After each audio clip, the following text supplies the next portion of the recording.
more life than she used to have. True. She got a patch update where she went from 20% more life at level 1 already, so that's a pretty big difference. All right, guys. Well, getting into draft for game number 3 here. TCM is going to be banning out the Tassadar here. That's weird. Maybe they were expecting it to be taken away as in one of the picks here. Well, in theory, they could have picked it themselves first, but I think they're probably going to want to go down the Kael Fast path. They could even go down the Abathur path here, where Tassadar is one of the better counters to all those toxic mind spread.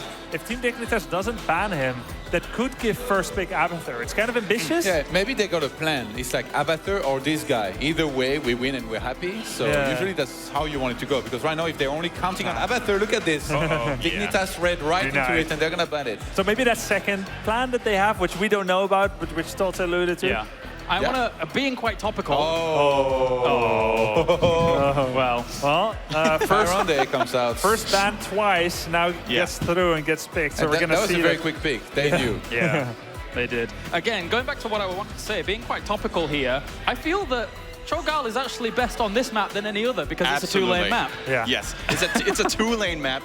There's a lot of brawling, a lot of action in the middle of the map to gain this immortal control, you know, and brawling and dealing damage over time, that's what Cho'Gall excels at. Yeah. I'm not saying we will see it. Would you go so far as to say that we'll definitely guaranteed see it?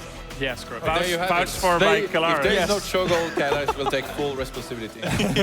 I mean, I took responsibility for the delays at BlizzCon, so I guess I'll do it here as well. Kael Fast and ETC are going to be the choices here. Really powerful pickups for Dignitas to start things off, guys.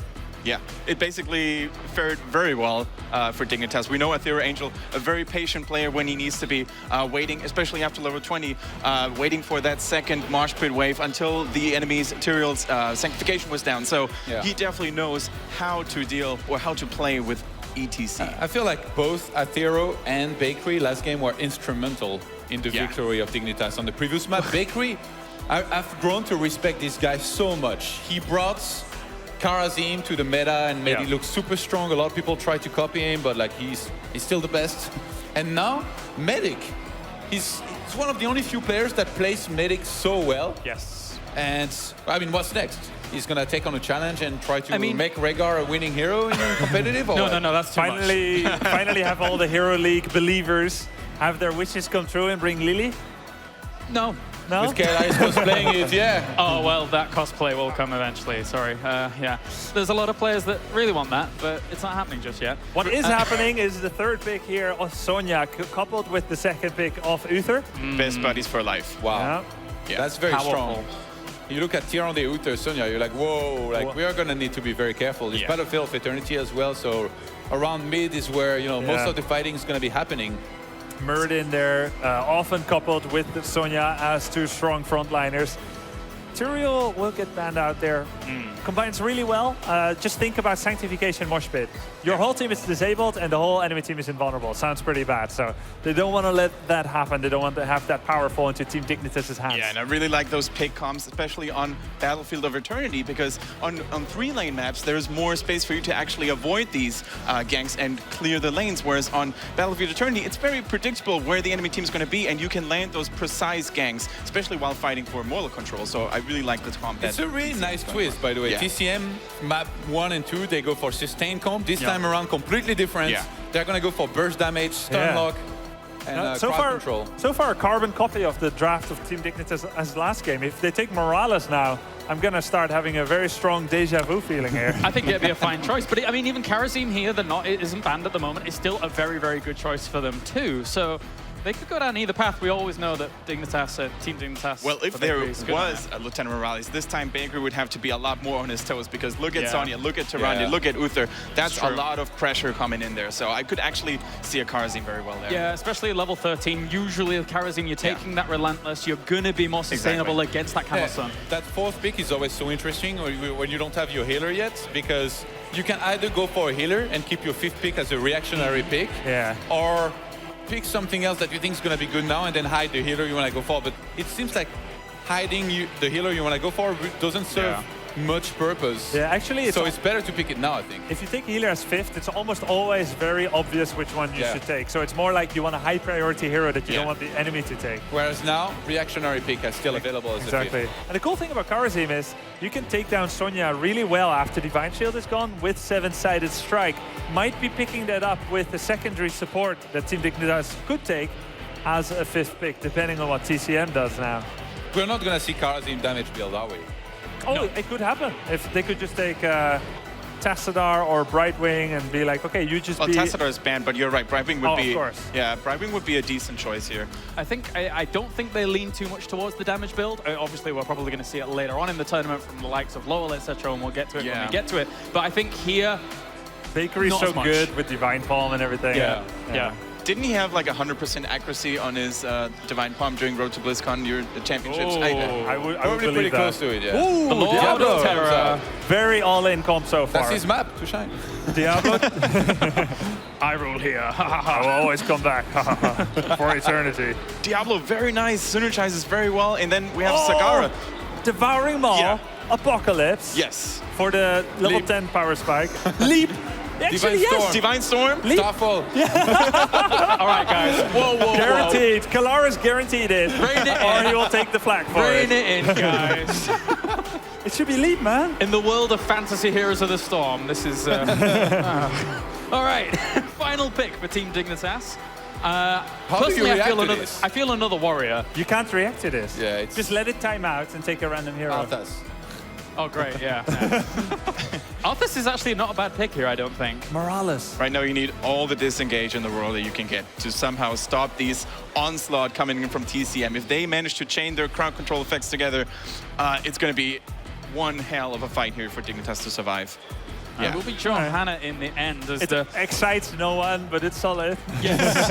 Yeah, that's a good way to describe it. Yeah. That blessed shield, man. It's going to be the counter CC for 1 second. That's going to buy them time. So, I mean, looking at these comps, guys, we're seeing TCM definitely change gears a little bit, right? I'm expecting it to be the usual Wrath of the Berserker. I'm expecting Lightning Breath to come out, despite, obviously, the great synergy that you mentioned. The leap and Wombo. Yeah, no, I just guaranteed it. Wait, what? No. Yeah, okay, I'll go with it. It seems like TCM, even like thinking without heroics, they have so much more initiative. And just good initiate, stun lock, everything. Obviously, the heroics are going to come into play big time. But I think is Apocalypse a sure thing? Because Lightning Breath has been doing pretty well. Kalaris thinks Lightning Breath. I think Lightning Breath. To be honest, I would actually lean towards Apocalypse myself here. The cool thing, I love it when we disagree. I love it when we disagree. Somebody's going to be wrong. This is the cool thing about Lightning Breath, you cannot get blown away by Mighty Gust. So you dig those Diablo toes in and you stand your ground. But of course, if your team is somewhere far off, that's bad news for Diablo. That's the great thing about Heroes of the Storm is that actually, us bringing up these two options, they're definitely both very viable, considering there's a Zagara there, considering Lightning Breath has been in meta recently, people have been using it for that extra damage, and you don't even necessarily need to go for the level 20 talent to buff it either. You see them actually taking the other talents at level 20 to just get extra consumption of health to make Diablo a little bit more sustainable. So there's lots of choices. It doesn't do more damage, it just reaches further and lasts longer, which always guarantees more damage. Yes. But it doesn't actually do more damage if you're hitting people. So do you think TCM's team comp is going to run out of power at some point? Because we know these aggressive, stunny team comps are very strong in the early mid game. Do you think it could repeat the scenario of game 1, where at a certain level, Team Dignitas will just be too tanky and too resilient to actually be taken down by that? I think that was hugely in part of the globes that came into play, which on this map will not be as much a factor. But definitely in terms of like running out of steam at some point, it's very possible that this could happen for Dignitas. I mean, the thing is that you don't really have to be worried about Mosh Pit at all in this scenario, surely. Looking down the lineup of TCM, they've got so much stun, so much knockout of that actual mosh pit that will go down. Even Devouring Maw isn't a bad tool to deny a mosh pit. Yeah. Apocalypse, guaranteed hit. If you see Power Slide, you see him put his hands up in the air. Yeah. Diablo will Apocalypse like you just don't care. You're making a good argument for this, I'll admit. You are making a good argument. All right, well, game number 3, ladies and gentlemen, to conclude our first series of the day. Todd and Grubby, over to you. Thanks, Kalaris. And here we have on the blue team here, we've got Aethero Angel, Bakery, we've got Snitch, we've got JPL, and Schwimpy, of course. The battle begins. On the right side, on the red team, we've got Holo Carantis, Chris Explosion, ADRD, Rimmer Baller, and Razaf. Battle begins in 2 seconds. Next time, we'll do the voice. So, are they going to... Seasoned Marksman, Mana Addict, being picked here on Falstad and Keltas. Very standard. Do we see a brawl here? Usually you kind of want to... I guess with the new scaling, you kind of want to avoid, I think. Yeah. Could be really bad if it goes south. Even I may not go for the mid gate every single time anymore in Hero League. As dying 14 seconds. That's right, that's your build. Yeah. Was. Still valid, I'm sure.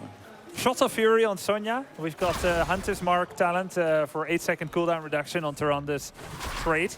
We do see the healing build, of course, from Karazim with Transcendence. You're a bit of a Diablo expert yourself, right? Not exactly, no. Not at all. you are, though, aren't you? No, a while back, I remember you were playing quite a bit of Diablo. I like him, but my team doesn't like him when I play him. Well, what do you think in terms of builds? You know, he changed a lot. Yeah. He used to have such a great health pool later on, but now he starts off with that already because of the new scaling changes. He's actually really tough to kill. You can see that he went for... Well, he went for a Soulstone talent. I'm going to assume it's the regeneration. 3 times as much regen on all the souls. Yeah. There we go. 3% per soul. 3 times as much if he has all the souls. So going for that regen talent, of course, he's got Uther and Tyrande who provide quite a lot of healing. ADRD! Oh, wow. He's going to live through this somehow. Snitch is actually very low as well. Oh, we almost died. Nice. You see that? One more hit would have been it. Wow. Gonna have to use his Hearthstone back home and fly right back in there. Somehow there's still rotations happening. On this map, usually you'd see, 4 heroes stay on one lane, but they were trying to, I guess, catch somebody maybe at the top here. Yeah, both have comps that can get early game kills really well, so they were eager, but it's also hard with only 2 lanes. Knockback there on Diablo as he tried to shadow charge in there. Razaf taking a lot of heat there on Uther. Bakery jumping in with the sliver of his life, and will guarantee a kill there. Yeah, with Uther being down here, he's actually gonna try to heal as much as he can for the time being. But Zagara goes down as well. They're very low here, our Dignitas, but they won that fight. Now let's look at the new death timers. Normally it'll be like 6 seconds, boom, they're back. Now Zagara is still dead, 1 second left. Is that going to matter? Can they take down the Immortal to half-life during that? Zagara now at the core, starting to move to keep range, coming to the gate. The core and now leaving the gate. And of course the Immortal still has a lot of health, so it does make a bit of a difference, the death timer. Yeah, but it's absolutely. not like that impactful yet for snowballing. Level 4 talents coming to play here from both sides. Right now, the race is going much better for Dignitas. And with the first half being reached, they're just going to regroup and maybe take a fight yet. A fight might be forced. Well, both teams are level 4, moving in on Kilthas there. Shadow Charge once again got cancelled with a beautiful beautiful power slide there, getting the triple stun. Aethero Angel in hot pursuit. Can they get them? Zarf getting away so far, looks like. Might be able... Oh, JPL lands to Gravity Labs. Power slide hits as well, and there goes the Uther kill. That will all but guarantee the Immortal there. Even though we've got the initiation here on the Immortal by TCM, they don't have enough damage to take it down quickly enough. They're going to keep some heroes on the right-hand side to zone them out. And you don't just want to win the Immortal, you want to have as much shield as possible. Exactly. Nice to point that out. And Dignitas are going to do just that with their experienced lead here. You're very far away from home, Aethero Angel. And the ETC is finally going to go down here. JPL getting chased. They're trying to capitalize here on the team splitting away and getting that takedown on the ETC. JPL goes down. Bakery is going to get chased. I don't think he can get out. What is going on? Nice lunar flare there. And they caught up completely on the experience with this here. So even though they've lost the Immortal war here, the plan was right. They divided their attention. They were greedy. They wanted to do as much shield mitigation there to get a really strong Immortal. Not just a strong one, but a really strong one. But they actually paid the capital price for it. Too greedy, too much risk, and they got picked off one by one. Quite a tragedy for them, but a lovely windfall for TCM now as they equalize and get a really easy Immortal kill. Not even 2 towers going down. How do you like the healing ward on Tyrande? Level 4. She can go healing ward or shield or something aggressive. We've got Uther. Uther always has great burst healing, but he lacks a bit in area of effect healing, so I do like it quite a bit. Do you like it? Yeah, I completely. You said exactly what I thought, Grubby. We're in sync on this one.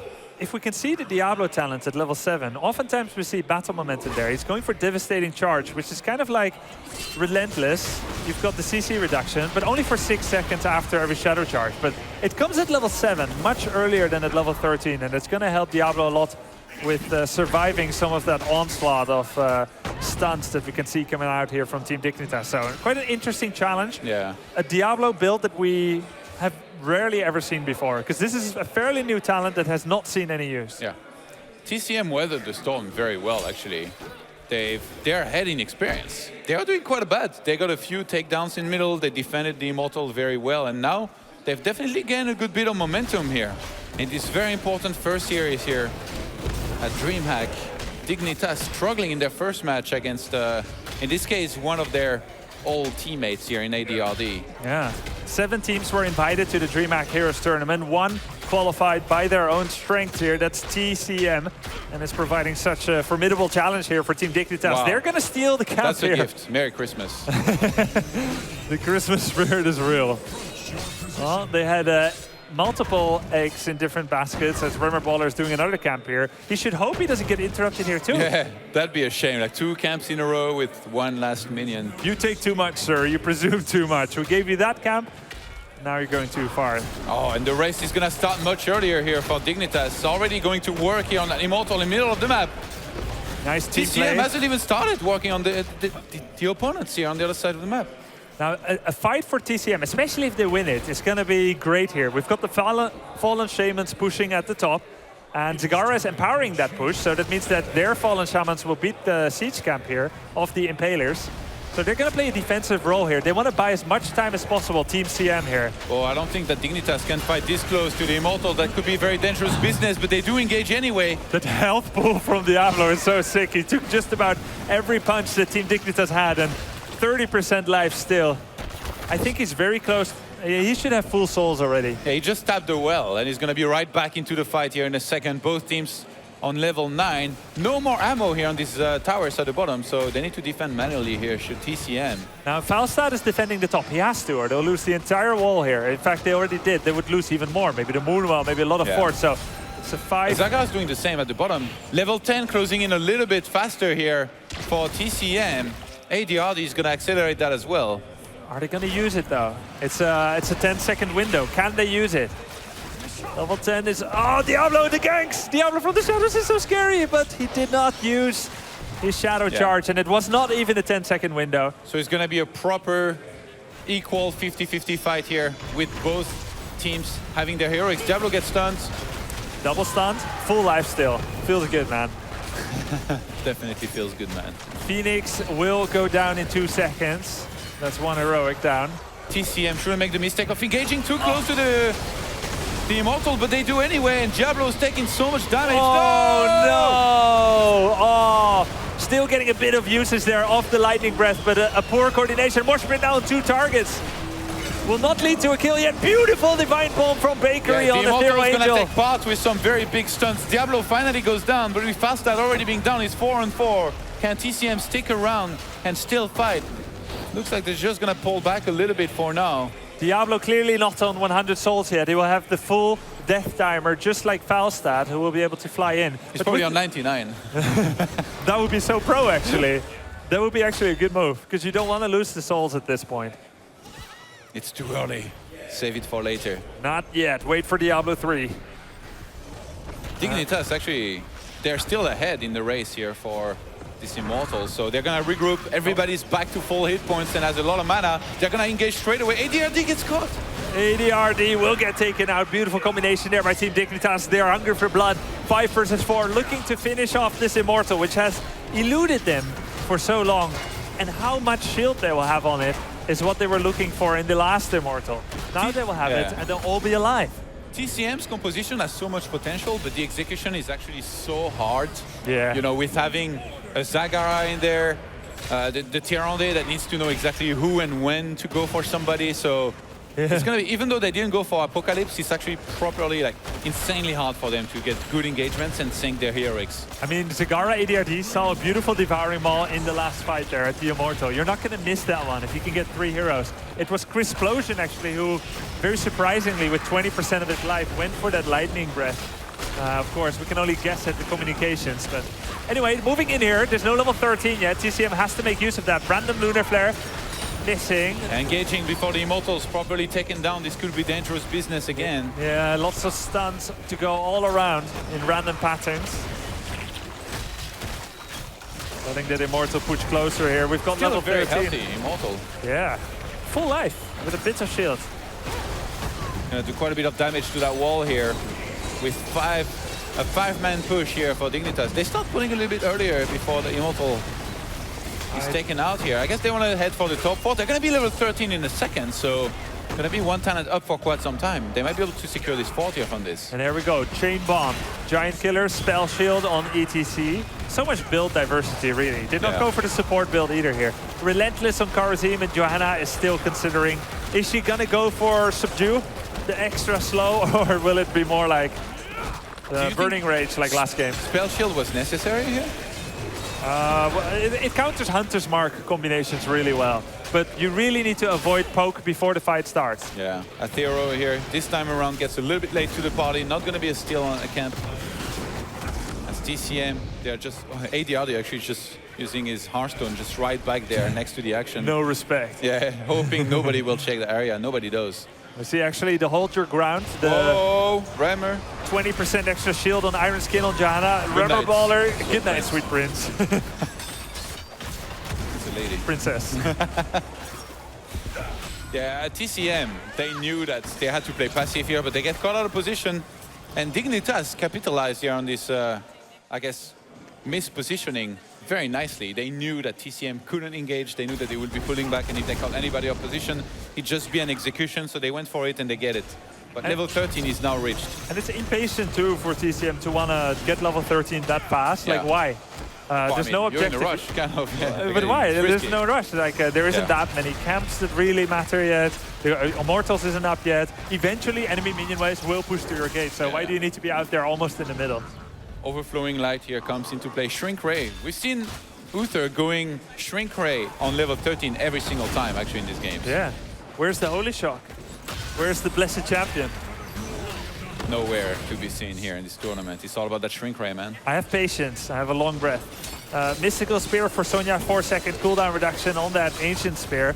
And also being able to do it in mid-air and pulling there regardless of whether you hit the target. Diablo with the heavy damage, going with the returning waves, which will do 25% more damage than the first one. Dignitas have looked like such a different team from map number 1 to map number 2 and even map number 3. They're getting right in there every time they have to fight, or even for the Immortals. I mean, obviously it helps that they're level 15 against 13, but every time they're right in there doing work on that Immortal, applying pressure to the opponent, saying, you gotta engage into us, otherwise you're gonna be in trouble. We need a beautiful wombo combo here for TCM. We've got the combo from Diablo with the Lunar Flare, but it's only good for 50% of ETC's life. Spell Shield doing a bit of work there. I like that they pull back here and they're just gonna try to heal back to full here with the Karazim. Dignitas taking their sweet time.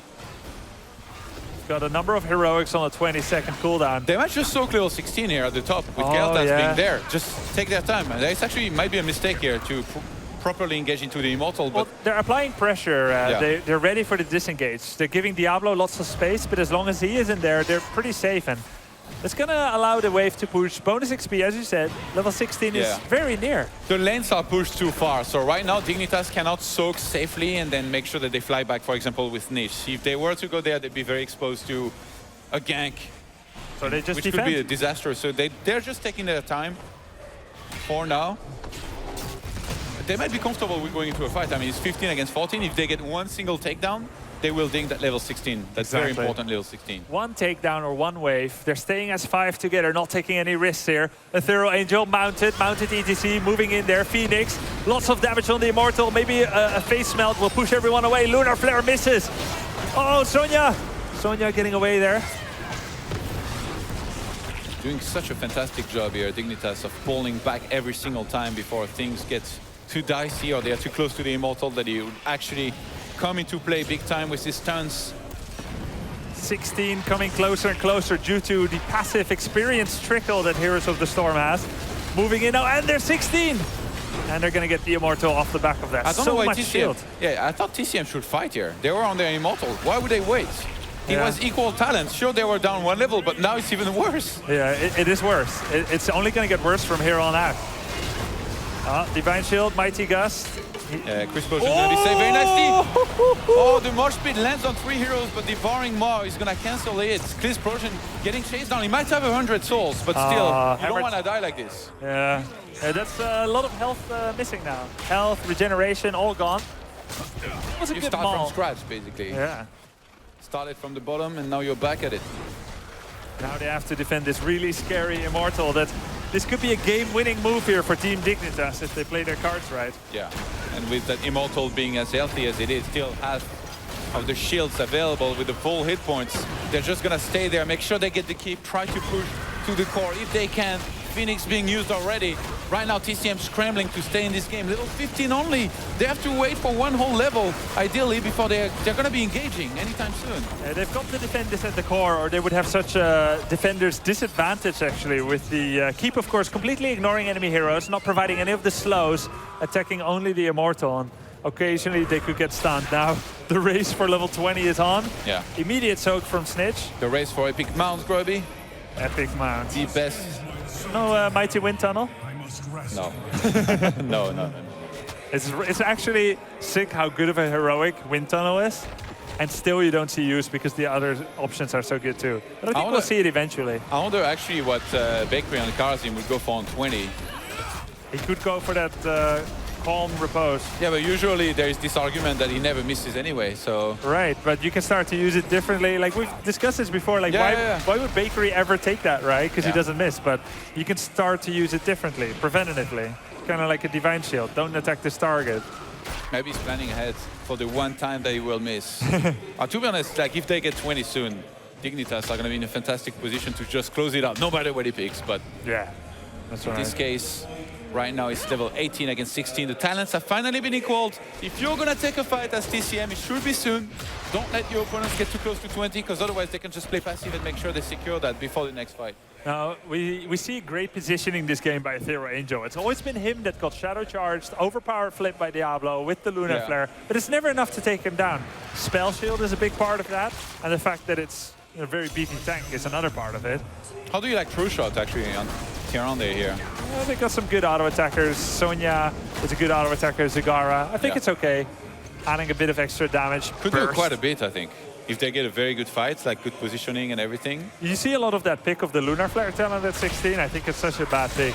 50% more damage and mana return is not as good as True Shot for the entire team auto attack damage. Yeah, I guess it depends on your composition though. Like some teams are gonna not have some good auto attack, and it's not gonna be nearly as good with those. Let's see. Looks like Dignitas is eager to take a fight. Yeah, you mentioned it. Team TCM keeps being so scared, but they can't be. They've got to go, and this is it. Devouring Maw on 3 people. Are we going to see the Lightning Breath coming from too far, though? It's from way too far. He's only getting half usage out of it. He didn't do that much, and right now they're going to get chased down. Sonya goes down very quickly. Dignitas are losing a lot of hit points, but so are TCM, and Zagar will follow and go down as well. Yeah, that should be game. They got 3 guaranteed kills here, maybe 1 more, depending on whether Snitch will fly in or not. The core getting attacked here, level 19.5 versus 17. It's a 5 versus 2 situation. Team Dignitas defeating the upstart. The would-be upstart here in TCM. After falling behind 0-1, there we go with the Mighty Gust, and that's a guaranteed kill. GG! Team Dignitas takes it 2-1 and will win the opening match of DreamHack Winter Heroes of the Storm. Really good performance. Started a little bit slow, had a lot of trouble in map number 1, but definitely picked up from map number 2, did a lot better, adjusted, and they take a very important first win here in this tournament. A nice performance by the qualified team here in Team CM. They've done well for themselves, smart strategic play, but a little bit playing too scared maybe in the last draft. It could be the comp. Maybe they got no confidence in the team fights, but sometimes they just had to make it happen. They had to go in, and they didn't as much. Gonna go for the handshake here. You've shaken quite a few hands in your career, haven't you? I Whether have. you won or lost. Do you think winning handshake is better or losing Oh, we already handshake? talked about it. You know the answer. In Warcraft, it was considered not so matter when you won and you went for the handshake. But I think nowadays, it's kind of the opposite. Like a lot of the winners go to handshake the loser's hand. Yeah. It's like, it really depends on your facial expression in the end. If you've won and you come there with a pained expression, like, I'm so sorry I did this to you, I have so much respect for you, I congratulate your effort on withstanding my indomitable power, then that handshake is kind of okay. But if you come there, it's like, wrecked. Here's my hand. You can shake the winner's hand. You go quite wrecked. You did that face so naturally just now. Yeah, because, you know, it's in me. I have to admit it. All right, we've got Niceer on stage with Dignitas' Captain Bakery. How's it going, Niceer? Well, thank you. I'm here with Bakery. Well, congratulations. And, well, did you expect to have such a rough game? Like, at the game 1, at the end, you really had a rough time. Yeah, we weren't really expecting that draft. We were really surprised by the Kael'thas pick, the Kael'thas first pick, and then they did a protect the Kael composition, and we just didn't have enough tools to snowball our early game lead. And in the end, we just couldn't really do much in the team fights. So yeah, it was really nice drafting from TCM's side. Yeah, it was a good match. And, well, the casters mentioned something that the other teams didn't want to play against you to see how it went. And how much did it affect your performance? I think we're actually quite far behind on the meta. We haven't actually caught up to what the current European teams are doing, because since we formed as a team, we've had a really hard time getting scrims. I think most of the teams have been avoiding us and saying, oh, we'll play you after DreamHack, but right now we just want to not play you. And so, yeah, it was really hard coming to this tournament, but I think we still have a good shot. Okay, and do you have anything to say to those teams? It's not cool. Don't do it. Thanks. Okay, well, okay. Good one. And which team are you the most scared of? I think the strongest team is probably MYI. Oh, we have played a bit against them, though, and we haven't played against Team Liquid. So I think, as a team, we are most scared of Team Liquid. Okay. Well, we're going to see that, and back to you, Costers. You heard it from Bakery. It's not cool. It's not cool. He managed that situation very well. Props to Niceer for coming up with this question, but like, Bakery just owned it. So many people will have lashed out. You're gonna regret this. You should practice with us. That was brilliant. That was fantastic. Nice to hear from Bakery. And you know, he mentioned also, you know, the protect their Kael comp in game number 1 caught them a little bit off guard with that. But going back to game number 3, obviously we haven't talked about it as much going forwards here. It seemed there was a bit of miscommunication on TCM's side, to the point, Grubby, where actually I would have preferred Apocalypse over Lightning Breath. I rest my case now. Kendrick, any thoughts? Yeah, for me, there were two things that broke TCM's back there. First of all, Snitch with the almighty Gus sending happy little wins, you know, to the enemy side. Really nice. Really managed to break the formation and keep them off guard. Second thing, I think TCM suffered from a similar situation as Dignitas in game 1. Not enough focus follow-up for the wombo combos, and sometimes the wombo combos even mistimed, as we see it here. Yeah. Lightning Breath and Devouring Maw not being really in time. It's kind of what I was referring to in the end. And, you know, if you do have an Apocalypse to follow that kind of play up, then amazing. You are going to do big damage and do a lot during this kind of team fight. But really, that just kind of went completely right. But the thing is actually, they didn't come out too badly off that. Still a 1-for-1 trade despite the miscommunication. Yeah, but I think looking back at it, what TCM wanted and needed is to make every heroic fight give them a huge advantage. Right. Like, this kind of comp doesn't like trickling in takedowns. Like, you're going for nothing or 4 kills at once. That's what they needed. That's when Diablo also really shines when you're ahead, because his health pool becomes an insurmountable hill to try and kind of box up against. Yeah. So they never really got that. Do you think that maybe TCM, they watch the VOD and they're like, oh yeah, like Devouring Maw, Apocalypse, Leap, Starfall, Divine Storm. We should have done that. Maybe. You're welcome, guys. You're welcome. These pro players will take all of our advice and use it with integrity. I've got to ask you, though, Todd, has TCM impressed you here in this first series? For sure, yeah. I mean, winning a map like this in the fashion that they did against Dignitas, even map number 2, it was pretty close. That last map, maybe not as much, but they've proved here that I think that they can compete with almost anybody. As the latest team that was assembled, they are literally like playing with subs. So Literally. that's very impressive.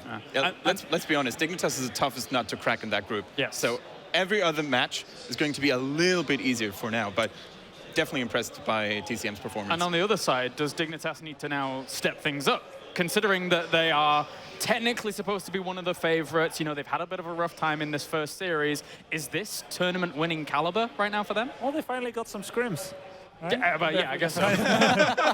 Finally got some warming up Tournament games. games are not scrims, I think, but I guess they got some practice, yeah. Yeah. I mean, Team Dignitas at BlizzCon was a team that really grew as the tournament went on, and I feel like we could see that coming from them once again, especially given, you know, the conditions. Yeah. Only 6 days of practice, some teams avoiding them, and then coming in here, I think we'll see better and better play coming out from them. So I don't think they should be too worried, but they should be critical, of course, on their own play. Yeah. They're definitely fast learners, that's for sure. You see the last fight here that took place, it just didn't go TCM's way. Maybe actually it helped them, that interview that just took place. Maybe some players from teams, they just go to Bakery now and they're like, you know what? It was not cool. No, cool. Let's play We're now. sorry. Let's play now. We're sorry. They all break down into tears. Guilt is always a great emotion when you're going into competitions. Well, he said they'll regret it, so let's see how that pans out. Did he say that, or did we say that? No, he said it at the end, right? He said they'll regret it? Yeah. Yeah? Nice. I'm pretty sure. Okay. I thought that. Well, I I was heard it. theorizing he might have said that. Maybe okay. like some Cockney accent, which only you You'll can see. recognize. Yeah. Reading between the lines. Yeah, that's what we do. That's what we do in Britain. Thanks, well, Claris. That does it for game number 1 here of Group A, of course. Don't forget also, once again, you can be involved here with the DreamHack and make sure that you get the opportunity to guarantee yourself Cho'Gall if you watch the DreamHack as well as bind your Battle.net account from 6 p.m. onwards tomorrow. So that's basically during the finals. So you can guarantee yourself Cho'Gall whilst all this goes along. And also don't forget actually to check out the Score eSports app on your phone to keep up to date with everything that's going on here at the tournament. They also have some cool content of a preview of this tournament if you're a little bit unfamiliar with the teams for now. At the moment, though, we are going to go to a short break, and when we are back, it will be game number 2 here of Group A between My Insanity and Team Rocket.